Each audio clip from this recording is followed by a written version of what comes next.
So the US, I've blocked my address out, yeah, of course. So the US Consulate General, okay, thank you for posting my permanent resident status green card back to me that I've held since 2014. That I started the application back in 2011. In 2011 was the year after I finished my last TAFE college course. So I completed my last design course at TAFE College in 2010. Now, I can speak for myself, thank you, because my family members have spread false information for 11 years. In actual fact, I think they've been doing it my entire life, which is why I'm running into so much trouble in my life. And it's both sides, because you've got one side of the family that seem to be always troublemaking, and that's not mum's side. I'm not going to say anything negative too much except to repeat what I'm told. So I only ever repeat what I'm told. Why was dad's side always, divided? It's because of the troublemakers.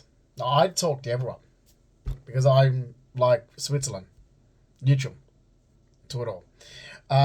So, for an example, now my mum tells her story, but the actual truth is, I asked my dad's Uncle George Hill, which is my nan Ruby Jean Fleming's brother, and he gave me a rundown.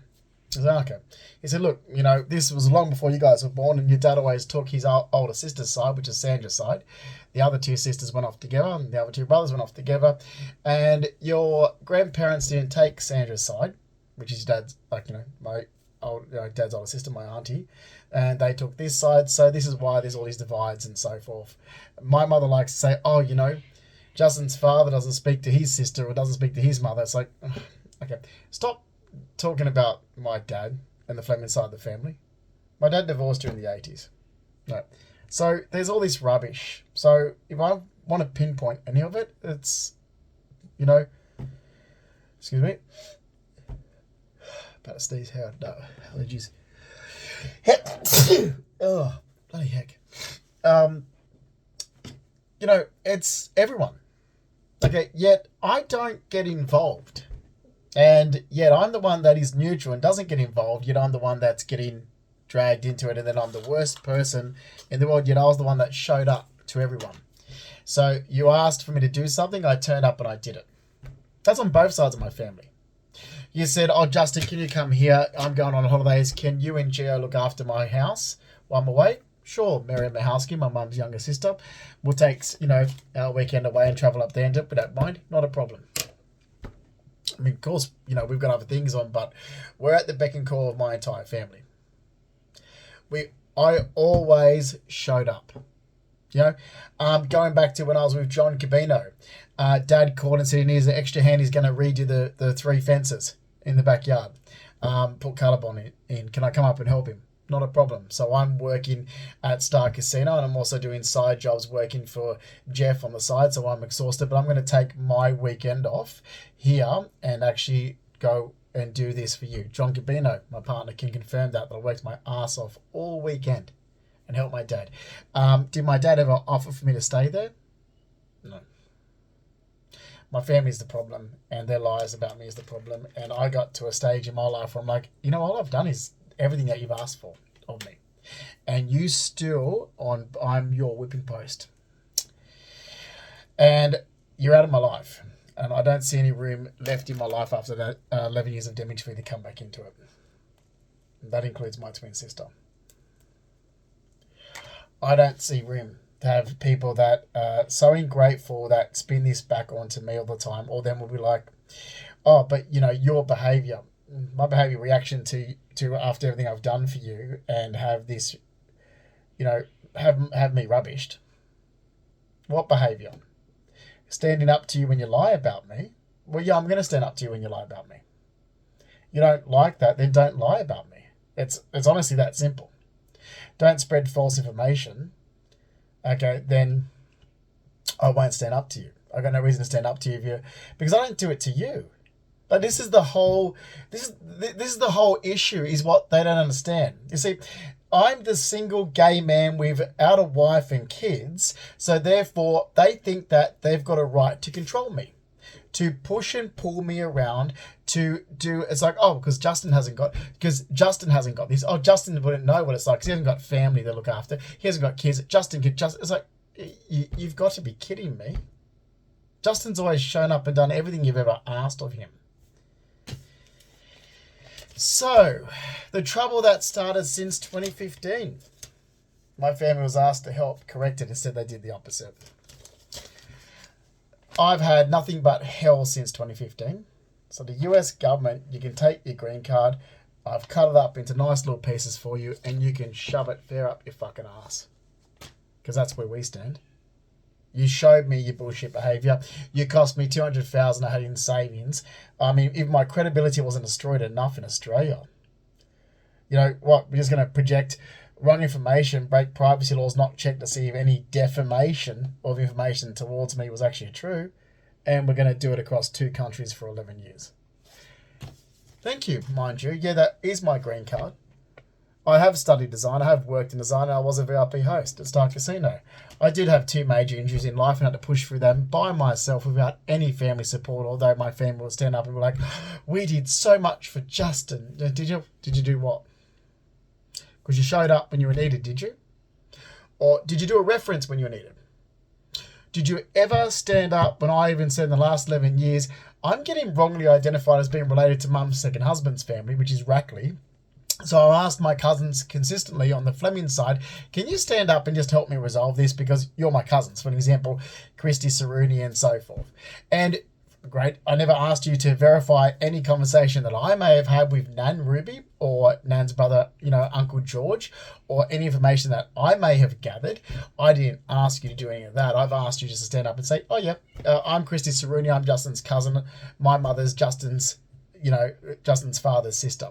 Yeah, that's what you asked to do. Okay. Joe and Hillier, my cousin who lives at Blackhead Beach. Same thing. It's like, well, hang on, when I'm getting wrongly, Sky Sheridan Fleming, my younger sister. So Dad's youngest daughter who he had with Debbie Mackay. I don't really go much from Dad's choices of women after he divorced my mother. The only one that was decent would have been, Annette Craven, but yeah. So, yeah. We're done. I think this is a good lesson learnt with me being at an age now where I'm really trying to go back, and I've been trying to go back to my studies for years, for the last 11 years, and redo things, because you all guys say I can't move on. There was nothing to move on from. I was on a return to work to get my job back at Star Casino, and I really enjoy casino industry. I enjoy being a VIP host. I don't do gaming side of it. I don't want to be a dealer, croupier.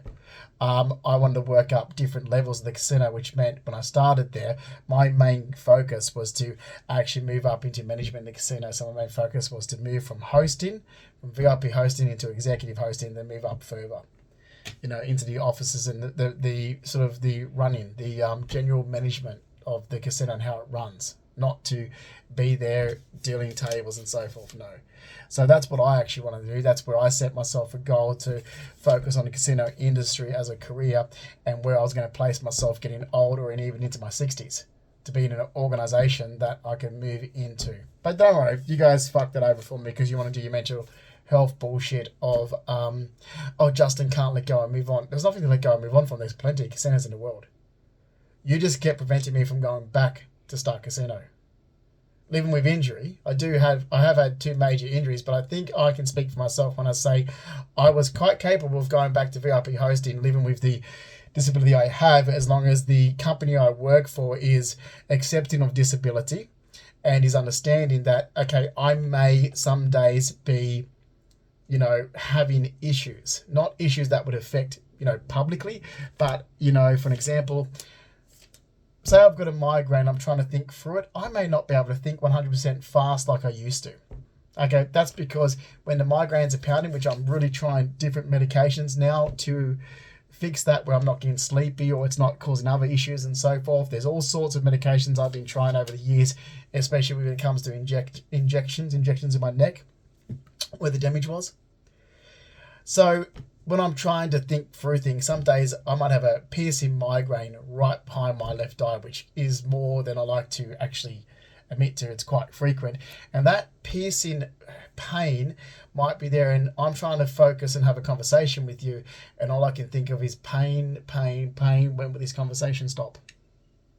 So not meaning to look a certain way. I'm just thinking pain, fucking pain. Jesus Christ, this is hurting. Stop. So I may not be, like, you could be asking me a question, it might be a bit slow in response. It's not because I'm mentally retarded. It's just because this is fucking killing me, and give me a second to gather my thoughts while I give you the correct answer. So if you can, if you're a company that you think, oh, that's fine. I mean, what are the disabilities? So you've got let's not beat around the bush. You've had a major injury where you're in a coma. So PTSD is going to be hand in hand, whether you want to admit to it or not. Fine. Okay. Would that affect day-to-day life? No, it more affects when my living home environment's encroached on. So if I set myself up in a proper living home environment that suits me, where I'm not having my life encroached on, me, meaning not monitored and surveillance, that was well done, government workers, wasn't it?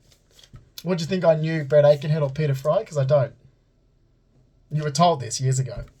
Oh, my little acting stunt to be a smartass, yeah, backfired. What an idiot. But I was sick and tired of my family stalking social media. Oh, I played a prank on both sides. Because they're assholes on both sides. I am literally the whipping post on both sides. And you know what? Thank fuck that at a very young age, well, at birth, Amanda and myself were pretty much reared by my grandparents. But at a very young age, I broke away from both sides of my family and just stayed focused on the family members that I actually enjoyed being around. And that was Little Nan, which is Lola May Purdy, her husband, Reginald George Purdy, my great-grandmother, which is Mary Ann Keegan, but her maiden name's Sayer, and her brother, which is, you've got... okay, you got two names for him, so I'll call him Uncle Fred. Okay, I'm not going to go for the history of why we call him Uncle Fred, but his real name is Leo Patrick Sayer. Again, I have to go for the history now because, his first name is Frederick Goff, so his real name is Frederick Goff, and then his adoption name is Leo Patrick Sayer. This gets so confusing when I try to explain people this because people just, they want to know all the information at once. How we're related, easy. Nan's grandmother's Julia, Julia's sisters May, Julia's other sisters Annie. You've got Julia Ryan, May Ryan, Annie Ryan. Julia married a Sayer, she became Julia Sayer. May married a Goff, she became May Goff. Annie was William Shawkner, become Annie William Shawkner. Okay, May had Uncle Fred first. When her husband died, she put Uncle Fred up for adoption. Now, there was rumours about, was it really May's son or not? That's never been confirmed. However, the fact is that Frederick Goff was Nan's grandmother's sister's son first. Nan's grandmother's sister put Frederick Goff up for adoption, and her sister Julia Sayer, Nan's grandmother, adopted her sister's son. So he went from Frederick Goff to Leo Patrick Sayer. So he went from being my great-grandmother Mary's cousin to my great-grandmother Mary's brother. I grew up with him. Now, my mum loves telling people this. I grew up with him, and mum would bring it up, and even my nan said, don't you dare bring it up to Uncle Fred. I said, no, I won't, Nan. She goes, your mother doesn't understand how that hurts. Oh, Uncle Fred was adopted. Uncle Fred was adopted. That's how she talks. It's like, oh, Carol, grow up. You're mentally retarded. I swear to fucking God, grow up, Carol. Nan used to get so upset about that. It's like, yes, Carol, we know he was. Okay, but you don't know the full story, so why don't you shut up? And my nan would tell Carol to shut up. It's like, you don't know the story of this, Carol, so why don't you shut up? I know it because Nan told me. I know it. Mum was always told to shut up because the way she carries on is just embarrassing. So that's what I was told. Anyway, Nan said, you're not going to bring it up to Uncle Fred. I said, no. She said, no, if I tell your mother, she'll bring it up to Uncle Fred. She want to ask questions. She goes, don't bring it up to Uncle Fred. I said, no, I won't do that, Nan. Because I used to go and see Uncle Fred every single Tuesday with my nan Lola. So I'm much more happy the fact that I was around those family members than the toxic pieces of shit that on both sides. I hope you guys get fucked. I don't see any reason to reconnect. I think you're fucking assholes what you did to me, to be honest, in the last 11 years. As for the US, I don't know where you got your information wrong with me, but you didn't get it from me. Maybe you got it from Australia's state government organisations that are dumb as dog shit police. Maybe you got it from, I know, some other government workers. Maybe you got it from my ex-partner, Giovanni Craig Salvo, telling everyone he was a carer for so long when he wasn't. Behind my back, when my mother was told, oh, this is what Giovanni's been doing behind my back, and you help me correct it, because he's actually involved some organisations that's damaging towards me, and all my mother did was scream at me over it. Yeah. Just scream back at me. So, thank you. What about my dad, Mark Ian Fleming? Because my dad's Mark Ian Fleming, retired builder, not Mark Rackley, the nurse. What did he do? But your son's been back in Australia. You live in a 5-bedroom house. Or you've got a 4-bedroom main house, another self-contained 1-bedroom little sort of flat off the main house. And then so his son came back to Australia because of the damaging effects that organisations were causing his life in America, and it was just too much of defamation and discrimination. Considering also the fact that Stephen Salas followed him to the US. So what'd you do? Did you actually say, oh, you know what, son, just come and live here and get this sorted out, otherwise, you know, so he doesn't have to fall into a trap of all the shit with these organisations in the last, now, 3.5 years? No. Now you sit there in your little tower, you know, and not help. So just piss off. Okay? I really am done. But I will, you know, say thank you very much, US government. Thank you. You're right, you know, so still hold an active green card. I have studied design, I have worked in it, but I've been through so much hell since 2015 that I want to tell you, you can stick your fucking immigration up your goddamn fucking ass. Okay?